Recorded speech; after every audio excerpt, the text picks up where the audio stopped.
Hi, everyone. It's Carol Clark, and welcome back to the Bariatric Business Accelerator podcast, where we talk about the systems, strategies, and scalable solutions that help you grow a thriving weight loss practice without all the burnout. Yes, it is possible. And today we're diving into a topic that is on everyone's mind right now.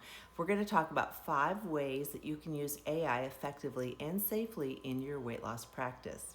If you've been curious about how AI can help you streamline operations, improve your patient engagement, or lighten the load for your team, this episode is definitely for you. And don't worry, it's not about replacing your personal touch. That would be terrible. It's really about amplifying your personal touch.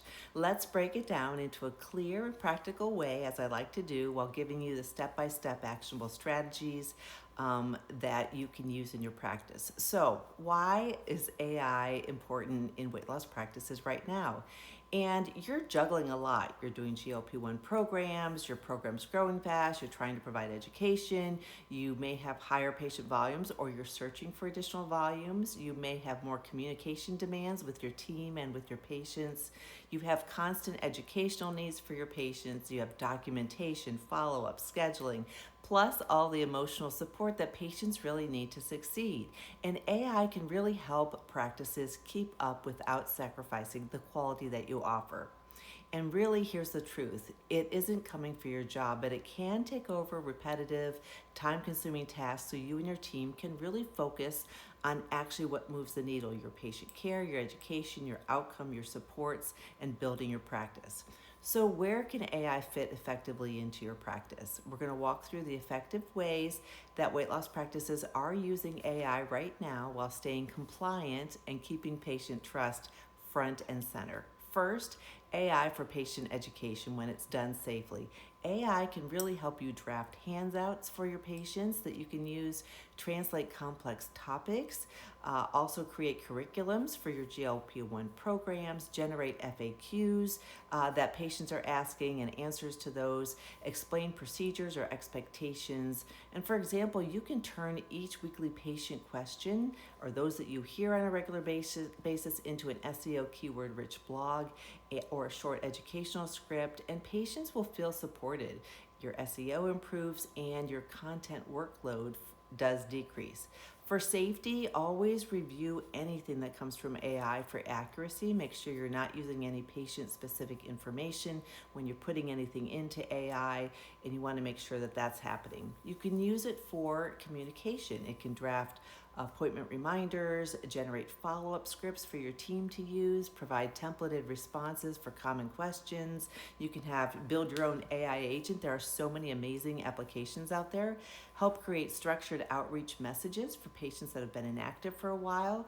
For example, you can use AI to monitor when patients haven't checked in, perhaps, within your software system. You can improve patient re-engagement and compliance. You can even then generate personalized messages.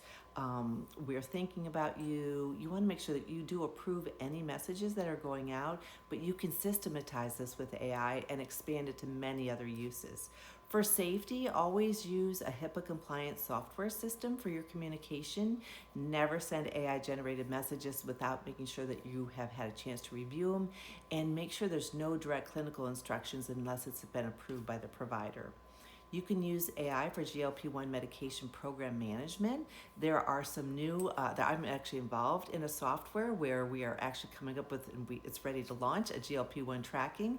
You can take care of your notes, make recipe recommendations, you can keep the patient engaged, you can monitor their use of their meds, you can do pre-visit summaries.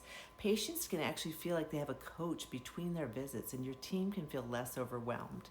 As a real example, like I say, software solutions provided by companies such as the one that I know I'm involved with, Pronex, provide automated check-in messages, GLP-1 tracking, automated weekly micro lessons that you can create and send out, medication management. Patients are engaged and they can stay longer. As a safety rule, AI can assist with behavior guidance, but you need to guide the medical care. The fourth way is for workflow and documentation in your practice. It's incredibly helpful for drafting perhaps note templates, creating SOPs in your practice so that you can onboard your team members easier and make sure things are happening as they should, simplify intake forms, summarize long documents, create sales scripts and call scripts for your team to use. One practice I work with used AI to rewrite its entire onboarding workflow into a clean, patient-friendly sequence with automated reminders, lowering their no-show rate and improving patient satisfaction. That was a fun project to work on. As a safety rule, never upload any patient-specific information and make sure that your system is HIPAA compliant. You can also use AI for marketing and patient engagement. That's the fifth way. You can easily stop overcomplicating your content. AI can help you create monthly content calendars, blog drafts, email sequences, landing page copy, social captions for when you're posting or when your virtual assistant's posting or your marketing company is using that. Video scripts for you if you're not so used to creating those. And best of all, it makes your content consistent, which is a real driver of trust. And you can make sure it has your voice. You can train it to have your voice, but you always want to have your touch with that. As a safety rule, keep your tone, your touch, your ethics. Don't just copy and paste something AI comes up with. You need to make sure it has your touch. It allows you to just be more efficient. It doesn't replace you. So where should you not use AI? To stay safe, responsible, and compliant, I believe that AI should not be used to diagnose, to prescribe, to interpret labs, to replace medical judgment, to give individualized treatment plans. This is your specialty. You should not store any patient health information in a non-HIPAA compliant system. AI is there to assist, but you're the decision maker, of course. And then another thing is how to introduce it to your team. Everyone's a little bit wary of it, and for good reason, obviously. But you can introduce safe ways to use AI. Start with just one aspect, one workflow. Choose one area AI can immediately lighten the load, whether it's something related to patient education, follow-up messaging, content creation, those sorts of things, or SOP in your practice. Then, secondly, create a simple AI safety policy. Clarify what team members can and cannot input or generate through AI. Step 3, train your team for consistency. Everyone should use AI in the same way so your patient experience does stay cohesive. So AI isn't a threat to weight loss professionals for sure, but it is a tool that can help you improve efficiency, enhance patient engagement, create more consistency in terms of posting, reduce burnout, deliver better follow-up, and make your program stronger. The goal is not to become an AI practice. None of us want that. We need to have personal touch. We need to have your brain, my brain, into it. But it's really meant to become a smart, you want to be a smart, human-focused practice that's supported by AI. And that's one of the ways that you can scale with confidence. So I do use AI to a certain degree. I always make sure my blogs, my content, whatever I'm sharing has my personal voice, has my own personal experience and examples in it. I use it with caution, and you should too. But there are definitely some ways, and like I say, I work with Pronex, and there are amazing ways that patient software systems, I'm sure you're noticing it already, and you're using it through your systems, but there are amazing ways that AI can make you and your team much more efficient.